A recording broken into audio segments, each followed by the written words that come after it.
Mardi 10 novembre 2015, le Québec, tout comme l'Anaudière, vibre au son des grévistes.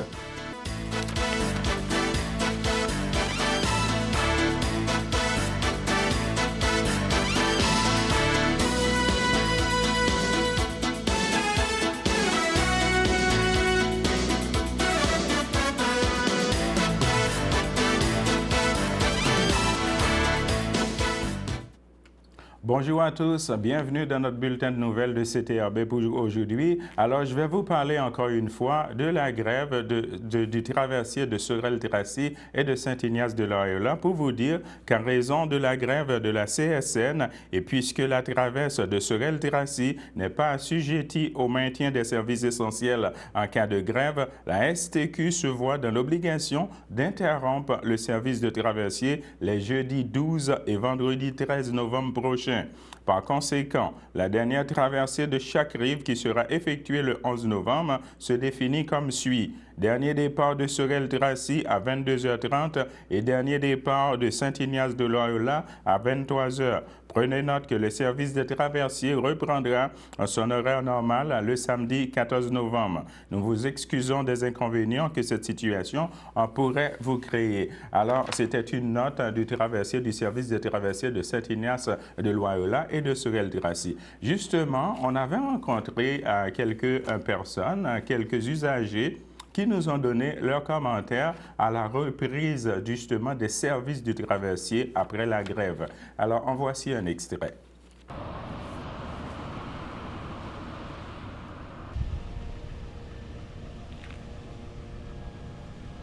Oui, sûrement. Bon, avez-vous de petits mots à dire pour que ça ne revienne plus, cette histoire-là, cette calamité-là? Ah, mais regarde... OK, vous pouvez me parler ici, là. C'est correct. Vas-y. C'est juste le moyen de pression. C'est sûr que c'est des gens qui payent pour, mais ils n'ont pas d'autres moyens. Alors moi, j'ai déjà été syndiqué, alors je les appuie fortement.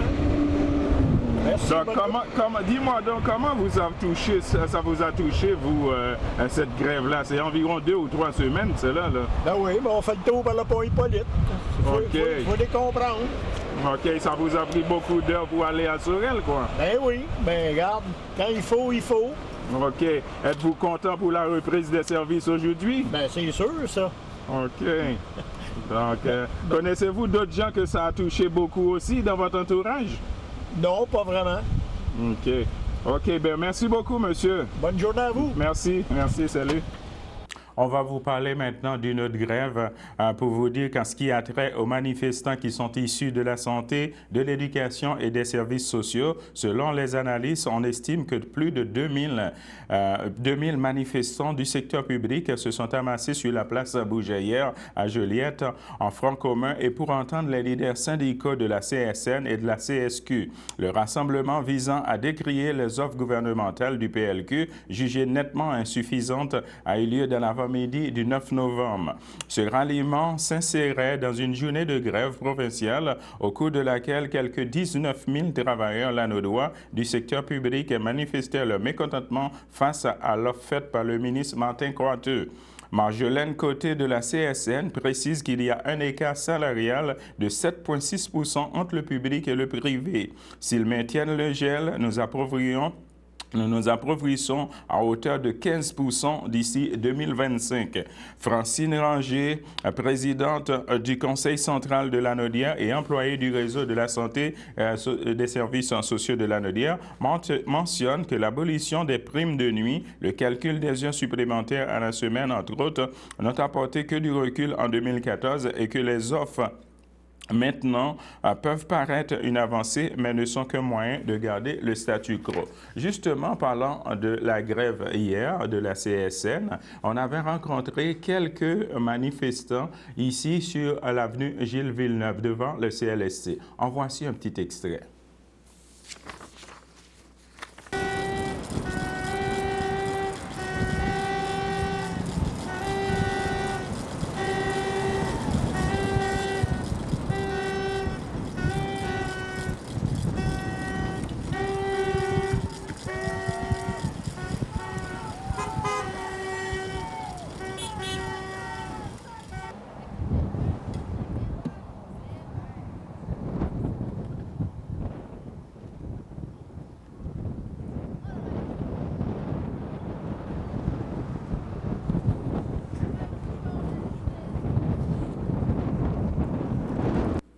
Alors, on revient maintenant sur une petite annonce pour vous dire qu'il y a une vente de vin au profit du musée Gilles Villeneuve. Alors, joignez l'utile à l'agréable. Les fêtes approchent. Une idée de cadeau pour votre vin personnel, vos amis ou pour vous. Mettez la main sur la nouvelle cuvée du Ventisette, le vin du musée Gilles Villeneuve. Un excellent vin produit en Italie par la maison Massi Toscane et pour la première fois en rouge et en blanc. Aidé par le fait même, le musée Gilles Villeneuve a levé des fonds. Nous vous rappelons, mesdames et messieurs, que le nombre de caisses est limité. Toutefois, pour commander vos bouteilles, vous pouvez toujours communiquer avec le musée Gilles Villeneuve au 450-836-2714. Je vais revenir sur le livre « Les belles églises de Lanaudière » de Claude Sauvageau. Pour vous dire que oui, justement, il s'agit du résultat de 2 ans de patient travail de recherche. 65 églises, soit toutes celles de Lanaudière, ils sont répertoriées dans ce livre qui est « Les belles églises de Lanaudière ». Il va être lancé le samedi 14 novembre de 10h à la cathédrale de Joliette. Il note que des gens ne tardent pas à y entrer lorsque les portes d'une église en sont ouvertes. L'intérêt des gens est bien présent. Alors justement, parlant du livre « Les belles églises de Lanaudière », j'avais rencontré l'abbé Claude Sauvageau qui nous a livré ses commentaires là-dessus. En voici un extrait. Je vais vous parler d'autre chose, l'abbé Sauvageau. Je vais justement vous parler le 14 novembre prochain qui s'en vient à cette même cathédrale de Joliette. Vous allez sortir un livre, un nouveau livre. Ce n'est pas votre premier livre, ça s'appelle « Les belles églises de Lanaudière ». Est-ce que vous pouvez nous parler un petit peu de ce nouveau livre qui va sortir bientôt? On revient justement dans la cathédrale ici, le 14 novembre. Et tout au long de la célébration ce soir, je suis sûr que Jean-Louis, tu vas prendre des prises de vue de la cathédrale. Hein? La cathédrale, c'est, le pape Pie XII en parle comme une Bible illustrée. Alors, toutes les églises du diocèse sont pas aussi belles que la cathédrale, mais toutes ont leur charme. C'est sûr que les églises les plus vieilles, les plus belles sur le bord du fleuve, sont parmi les plus belles. Mais par contre, plus tu montes vers le nord, sont plus petites, sont en bois, mais ils gardent leur charme aussi. Et mon livre veut les présenter toutes. Parce que souvent, on passe devant les églises, mais elles sont barrées et on n'entre pas dedans. Disons, les gens ne connaissent pas vraiment l'histoire des églises. C'est ça. Alors, le livre a pour but de montrer l'intérieur des églises et de donner le goût aux personnes actuellement d'y entrer, d'y aller, de les admirer, puis si possible, d'aller s'y recueillir. Alors maintenant, on va passer à autre chose pour vous dire que selon le journal d'action de Joliette, sur la scène politique, on a appris que le président de l'association NPD de Joliette, Michel Arnois, a annoncé aujourd'hui qu'il a remis ses démissions aux instances du nouveau Parti démocrate du Canada. Monsieur Arnois, qui agissait également à titre de responsable des communications pour l'équipe de la candidate Danielle Landreville dans Joliette, a tenu à souligner que le parti s'est fait battre au national par une meilleure formation et que le NPD n'a pas pu clarifier ses positions lors de la campagne électorale. L'annonce du chef Thomas Molker d'être à la tête du parti pour les prochaines élections sans faire de remise en question sur sa performance désastreuse lors des 4 dernières semaines de campagne explique la décision du président de l'association de circonscription. M. Arnois croit que les Canadiens et les Canadiennes ont vu en Justin Trudeau une stature de chef d'État et malgré que l'on soit toujours juste au début de son mandat de Premier ministre, il surprend par sa façon de faire rafraîchissante et dynamique. Justin Trudeau sera au pouvoir pour plusieurs mandats, surtout si le NPD ne réussit pas à se renouveler. Une course à la chefferie, tout comme le font les conservateurs, ferait le plus grand bien aux néo-démocrates. Je ne crois plus en Thomas Molker, ajoute-t-il. J'aimerais saluer le travail de tous les bénévoles qui en ont fait un excellent travail et qui se sont donnés à fond pour le parti et pour Danielle Landreville, a conclu le démissionnaire. On va passer maintenant on va toujours rester sur la scène politique.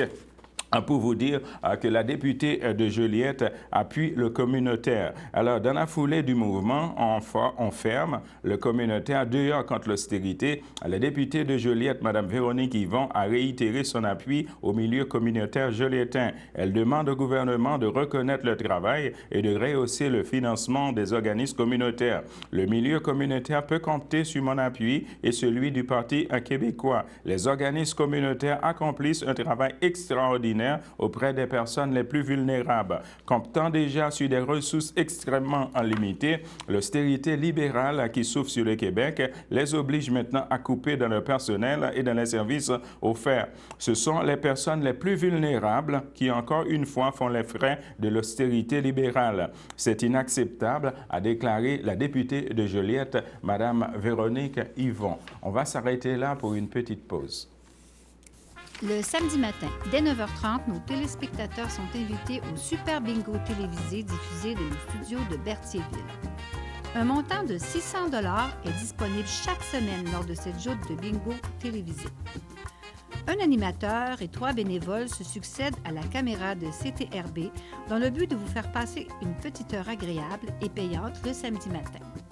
On peut se procurer les cartes de jeu chez les dépositaires autorisés participants à Berthierville, le dépanneur Formule 1, rue Gilles-Villeneuve, le marché IGA Extra sur la rue Gabriel-Brissette, le dépanneur Gauthier-Savard au 480 Montcalm, le marché Métro, rue Notre-Dame, la pharmacie Brunet, rue Frontenac, le garage Pétroté sur la rue Gilles-Villeneuve et à Saint-Ignace-de-Loyola, le marché Aldo, rang Saint-Michel, le dépanneur Le Magasin Esso sur le chemin de la Traverse. C'est un rendez-vous tous les samedis matins à 9h30 sur les ondes de CTRB, votre télévision régionale et communautaire.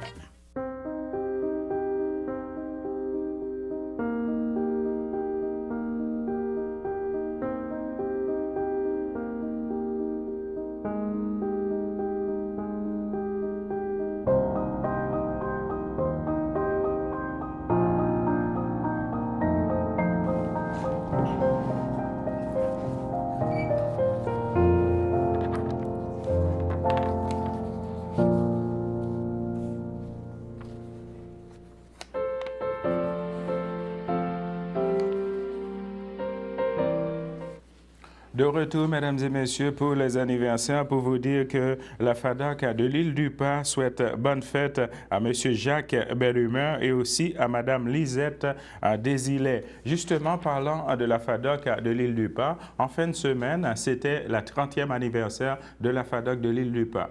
Justement, je vais vous présenter encore un autre extrait. Si hier, je vous ai présenté un extrait de la présidente de la FADOC de l'île du Pas, eh bien aujourd'hui, je vais vous présenter un extrait un petit mot de la présidente régionale de la Naudière de la FADOC. Alors, en voici l'extrait.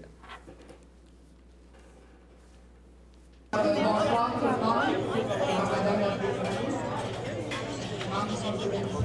C'est avec un immense plaisir que j'ai accepté d'être parmi vous ce soir.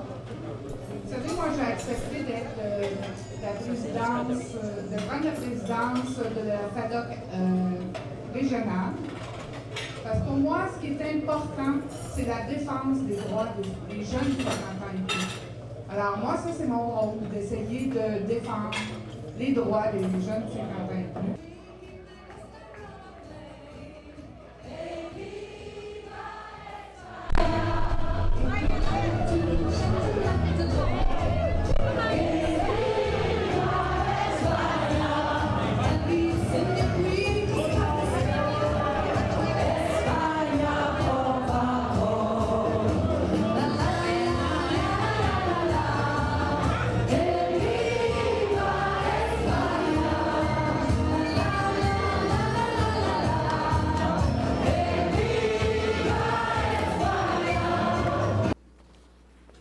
Eh bien, ce n'est pas seulement la FADOC, justement, qui fêtait sa 30e anniversaire. Il y a aussi, de cela une semaine, l'organisation des Chevaliers de Colomb de Berthierville, qui a aussi célébré ses 70 ans d'existence. Donc, en voici un extrait. La ville de Berthierville se voit privilégiée de vous recevoir à l'Hôtel de Ville pour souligner ce 70e anniversaire de fondation de votre conseil.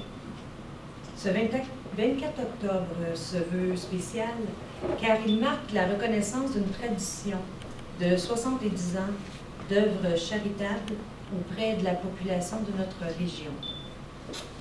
Vos nombreuses interventions qui se veulent marqués par la discrétion, permettent à des individus et à des familles d'améliorer leur qualité de vie en lien avec des situations auxquelles ils ont à faire face. Votre implication dans le milieu se traduit par un sens d'appartenance très fort à notre collectivité, au nom de l'entité que vous représentez, et à ce titre, nous vous en sommes très reconnaissants. Au nom du conseil municipal, je souhaite donc longue vie à votre organisme, pour le bien de toute notre communauté, et pour souligner cet événement, et pour que les générations futures se souviennent de ce 70e anniversaire, je vous inviterai tout à l'heure à signer le livre d'or de notre ville. Alors, merci beaucoup au nom du conseil municipal.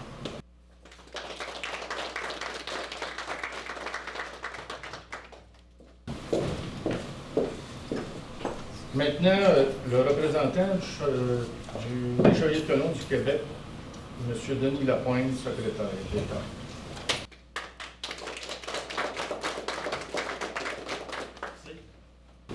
Madame la mairesse, vénérable directeur régional, vénérable député de district, officier de l'ordre des Chevaliers de Colomb, c'est agréable pour moi de représenter les collègues de l'exécutif d'État pour participer à cet événement de votre 70e anniversaire. Une communauté qui a la chance d'avoir des membres actifs est une richesse extraordinaire. Comme Mme la mairesse soulignait tout à l'heure, c'est des personnes. On parle aussi de nos conjoints et des familles. Les Chevaliers de Colomb, c'est pas juste les hommes, c'est l'ensemble des familles, des traditions d'aide que nous sommes capables de transmettre à notre communauté. Alors, de retour, mesdames et messieurs, pour vous dire justement sur les faits divers et policiers qu'un garage a été complètement détruit par un incendie lundi après-midi dans le secteur de Saint-Cuthbert. L'incendie s'est déclaré vers 11h50 au 3090 Grand Petite Sainte-Catherine à Saint-Cuthbert. Selon les informations fournies par la MRC de Dautrey, le feu aurait pris naissance dans un conteneur situé à l'arrière de la bâtisse. Le feu s'est rapidement propagé à l'édifice qui a été complètement détruit par le brasier. À l'arrivée des pompiers, l'embrasement était généralisé. Il n'y a eu aucune propagation à la résidence et près d'une vingtaine de sapeurs de pompiers étaient sur place et ont participé à l'opération. Personne n'a été blessé et la cause de l'incendie serait accidentelle. Alors pour l'instant, mesdames et messieurs, je vais vous lire la programmation de CTRB, justement pour vous dire, de 7h30 à 12h30, c'est le babillard, de 12h30 à 13h, c'est le bulletin de nouvelles que vous écoutez présentement avec moi. De 13h30 à 14h, ça va être l'émission Sonne-Cloche. De 14h à 15h, ça va être Relais du Country. De 15h à 16h, ça va être Rendez-vous des aînés, partie 1, disons le forum à Lanaudois pour les aînés. De 16h à 16h30, ça va être Capsule verte. De 16h30 à 17h30, ça va être 70e anniversaire des Chevaliers de Colomb, partie 1. De 17h30 à 18h, ça va être Berthierville vous informe. De 18h à 18h30, ça va être une reprise du bulletin de nouvelles. De 18h30 à 19h, ça va être encore Berthierville vous informe. De 19h à 20h, ça va être le rendez-vous des aînés, plus précisément le forum Lanaudois des aînés. De 20h à 21h, ça va être une reprise du 70e anniversaire des Chevaliers de Colomb. De 21h à 21h30, ça va être Capsule verte. De 21h30 à 22h, ça va être une reprise de Berthierville vous informe. De 22h à 23h, ça va être une reprise de l'émission en Sonne-Cloche, qui est la soirée africaine en l'honneur du décès du père de Fabrice, notre collègue ici à CTRB.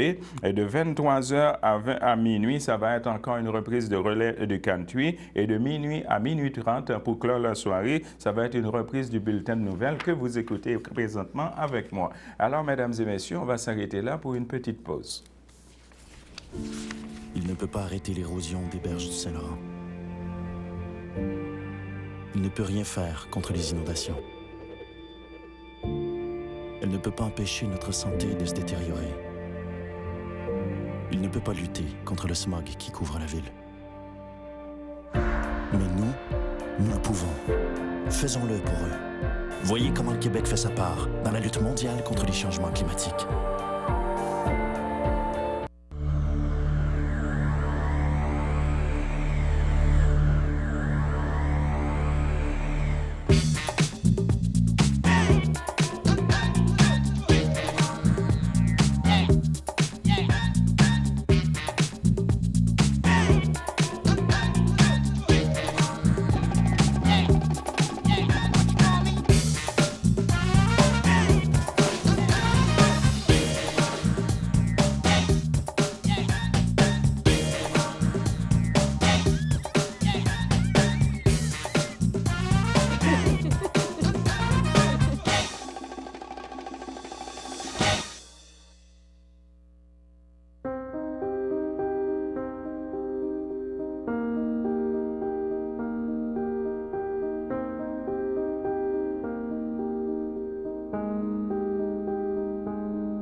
De retour, mesdames et messieurs, pour les avis de décès. En effet, au CHSLD de Notre-Dame de la Merci à Montréal, le 5 novembre 2015, à l'âge de 80 ans, est décédé M. Gabriel Détrempe, époux de Agathe Massé, demeurant à Montréal et natif de Saint-Cuthbert. Il laisse dans le deuil outre son épouse ses enfants, Richard Détrempe, Joanne Roque, Linda Détrempe, Martin Proulx, ses petits-enfants, Julie, Simon et Catherine Détrempe, Gabriel et Philippe Proulx, son arrière-petite-fille Julia, ses frères, belles-sœurs et beaux-frères, ainsi que plusieurs neveux, nièces, autres-parents et amis. La famille vous accueillera le samedi 14 novembre 2015 dès 10h au complexe funéraire FTO sur la rue Notre-Dame ici à Berthierville. Suivra une liturgie de la parole à la chapelle du complexe à 14h.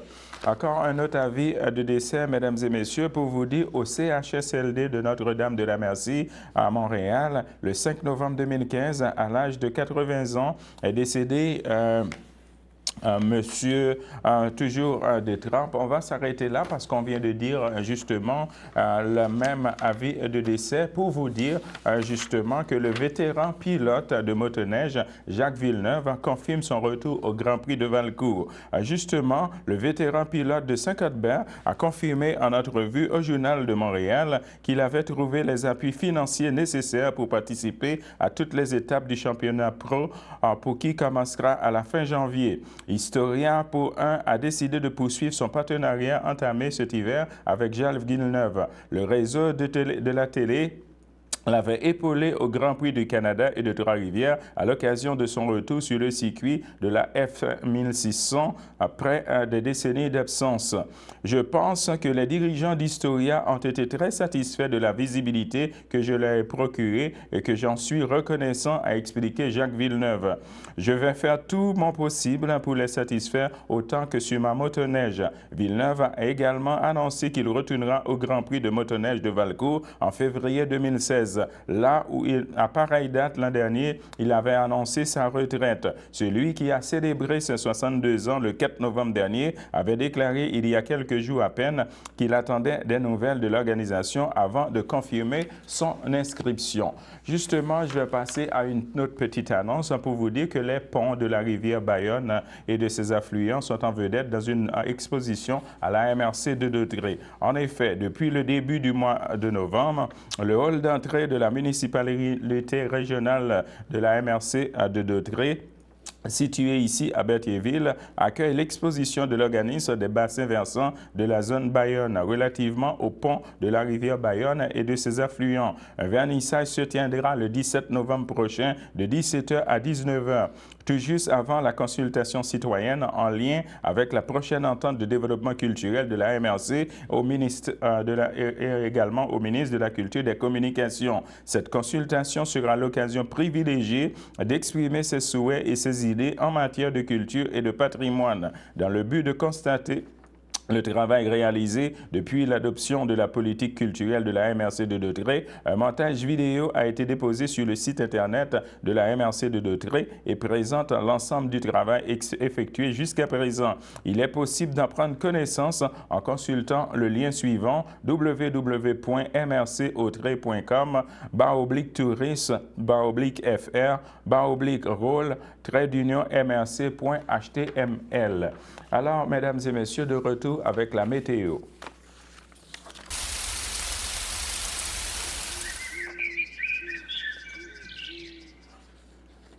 Alors, de retour avec la météo, pour vous dire présentement, on a un ciel dégagé avec un maximum de 3 degrés Celsius et un temps ressenti de 1 degré Celsius. Pour ce qui est de mardi dans l'après-midi, on va avoir un ciel ensoleillé avec un maximum de 10 degrés Celsius et un temps ressenti de 9 degrés Celsius et une probabilité de pluie de 10%. Pour ce qui est de mardi dans la soirée, on va avoir un ciel passablement nuageux avec un maximum de 5 degrés Celsius et un temps ressenti ressenti de 2 degrés Celsius et une probabilité de pluie de 20%. Pour ce qui est de mardi, dans la nuit à mercredi, on va avoir un ciel variable avec un maximum de 4 degrés Celsius et un temps ressenti de 0 degré et une probabilité de pluie de 30%. Pour ce qui est de mercredi, dans la matinée, on va avoir un ciel nuageux avec éclaircies et un maximum de 5 degrés Celsius et un temps ressenti de 1 degré et une probabilité de pluie de 30%. Alors, mesdames et messieurs, c'est ce qui complète notre bulletin de nouvelles pour CTRB aujourd'hui. Je vous donne rendez-vous demain midi à la même heure. Bonne journée à vous sur notre antenne. Merci.